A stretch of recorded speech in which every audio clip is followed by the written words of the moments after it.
Die Bilder von Canaletto und von seinem Neffen Bellotto haben unseren Blick auf die Städte Europas im 18. Jahrhundert wesentlich geprägt. Ganz wichtig zu bedenken bei beiden Malern ist, dass Canaletto und Bellotto im 18. Jahrhundert tätig waren. Ein Jahrhundert, in dem es eine sehr starke Reisetätigkeit gab. Es ist genau dieses Milieu, in dem beide Künstler tätig sind. Canaletto in Venedig, zieht dann später nach London, hat also einen sehr ausgeprägten venezianischen Blick auf die Stadt. Wichtig zu bedenken ist auch, dass Canalettos Vater ein Bühnenbilddesigner war. Also de facto hat er auch das Theatralische in die Wiege gelegt bekommen. Es geht ihm also grundsätzlich darum, einerseits das ganz präzise Beobachten mit dem Theatralischen zu verbinden.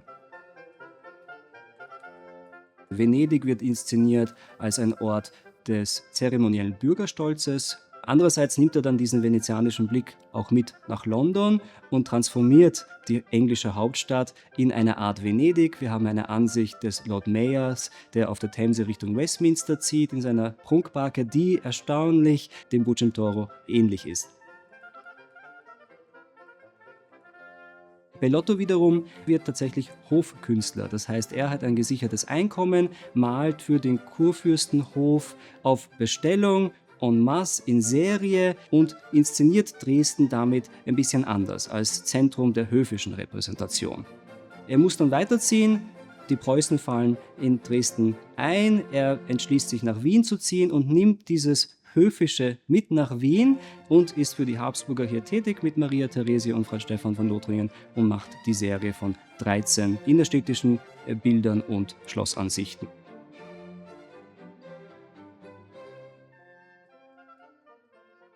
Während Canaletto eigentlich mit breiten Panoramas arbeitet, am besten sieht man das bei dem wunderschönen Blick auf die Themse in London vor St. Paul's oder die Innenansicht einer Rotonde in London, verschärft Bellotto den Blick mit Kontrasten. Zum Beispiel in dem berühmten Bild, also des Belvedere-Blicks, sieht man, dass für Bellotto die Welt in zwei geteilt ist.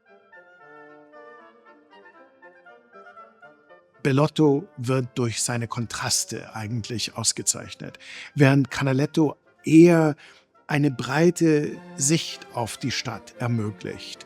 Man hat hier das panoramische Leben in seiner Vielfalt dargestellt. Die Klarheit, mit denen sie malen, ist etwas, was im 17. Jahrhundert nicht vorhanden war und dann im 19. Jahrhundert mit der Romantik völlig ausfällt. Das heißt, unsere Vorstellung von Städten in Europa im 18. Jahrhundert ist maßgeblich durch die Bilder von Canaletto und seinem Neffen Bellotto geschaffen worden. Künstler haben sich immer mit der Wissenschaft beschäftigt, vor dem 18. Jahrhundert wohl auch danach. Aber hier im 18. Jahrhundert sieht man eine besonders enge Verbindung zwischen der optischen Technik, der Beobachtung und der Schaffung von solchen Stadtansichten von Canaletto und Bellotto.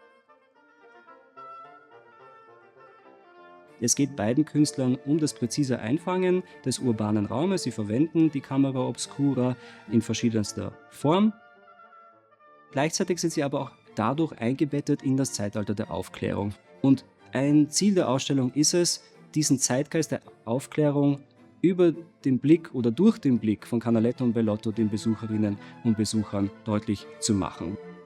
In der Vedute hinter mir sehen wir die Riva degli Schiavoni, den südlichen Kai der Stadt in Venedig. Und hier sieht man sehr schön verdeutlicht, wie Canaletto eigentlich die Stadt, seine Heimatstadt, inszeniert. Es scheint fotografisch, realistisch, präzise gemalt.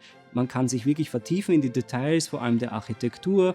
Wenn man ganz genau schaut, sieht man auch Ritzungen entlang der Gebäude, an denen er sich einerseits orientiert hinsichtlich der Perspektivkonstruktion, aber diese Ritzungen auch ganz geschickt nutzt, um Schatteneffekte zu kreieren. Wenn wir uns die Bilder Canalettos und Bellottos gemeinsam ansehen, finde ich persönlich am faszinierendsten, wie unterschiedlich sie mit dem Licht umgehen. Und das Licht ist ein zentrales Thema des 18. Jahrhunderts, im Zeitalter, wo Isaac Newton mit seinem Traktat zur Optik die ganze Wissenschaft geprägt hat. Mit dem bricht Bellotto ein bisschen, also dieses präzise Auge ist nach wie vor da, aber er interessiert sich viel stärker für ein Licht- und Dunkel- oder Licht- und Schattenspiel. In Bellottos Ansicht des Lobkowitz-Platzes sieht man sehr schön verdeutlicht, wie Bellotto Licht und Schatten dafür einsetzt, um auch sozial kritische Fragen beinahe zu stellen oder zumindest sein Interesse an den sozialen Schichtungen des urbanen Raumes zu verdeutlichen. Wir haben in diesem Gemälde ganz links dargestellt das Palais Lobkowitz, ein Adelspalast, das hier in Sonnenlicht erstrahlt, und gegenübergestellt haben wir das Bürgerspital ganz im Schatten versunken.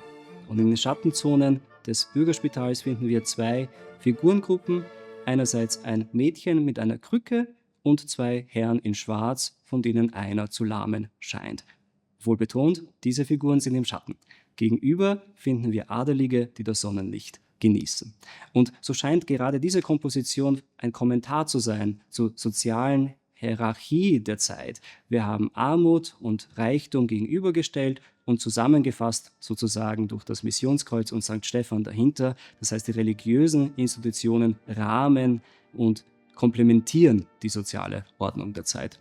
Ob die Zeitgenossen diese Nuancen tatsächlich so wahrgenommen haben als Sozialkritik, glaube ich persönlich nicht. Diese Gemälde sind für die Elite entstanden, die ein ganz bestimmtes Bild des urbanen Raumes präsentiert haben wollten, nämlich, dass jeder an seinem Platz ist, wo er oder sie gehört.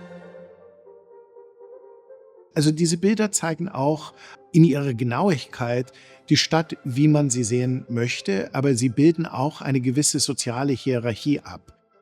Man hat natürlich also den Hochadel, man hat die Leute, die in der Stadt also Berufe ausgeübt haben, man hat natürlich die Leute, die mit der Arbeit des Erhalts dieser Städte also wirklich beschäftigt waren. Das sieht man in den Marktszenen, das sieht man in den Prozessionen. Man sieht also eine Kollision von unterschiedlichen Schichten und unterschiedlichen Vorstellungen von Arbeit und Luxus gleichzeitig. Und das ist auch etwas neu. Man hat natürlich von den früheren Landschaftsbildern von Breughel bestimmte normale Menschen in den Mittelpunkt gerückt. Man sieht hier wieder eine idealisierte Darstellung von sozialen Hierarchien, aber auch eine gewisse Kritik gegen die Idee, dass Herrschaft immer Herrschaft ist und immer Recht hat und dass die Nichtherrschenden immer eigentlich am Rande stehen. Hier stehen sie nicht am Rande. Hier stehen sie oft also sehr prominent da.